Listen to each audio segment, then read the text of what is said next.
Facebook এবং YouTube এবং টিকটকের মধ্যে ভাইরাল একজন আছে যার নাম হলো ওমর। তার কথাগুলো যুবকেরা ফলো করে এবং শেয়ারও দেয়, কপি লিঙ্ক করে করে ফর ইউর মধ্যে নিয়ে যায়, ভাইরাল করে দেয়।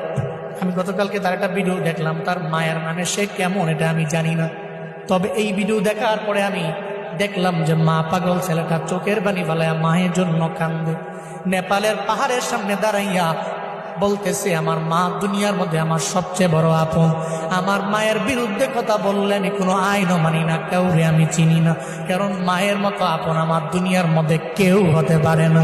সে বলতে লাগলো, যখন আমার বাবা নাই, আমার মা ছাড়াই পৃথিবীতে আমার আপন যখন কেউ নাই, আমার মায়ের গার্মেন্টসে চাকরি করে করে করে করে কোনো রকম জিন্দেগি চালাইয়া আমারে ফালাইয়া যায় নাই, বরং পরিশ্রম করে করে আমার মা স্কুলের মধ্যে আমারে পড়াইলো।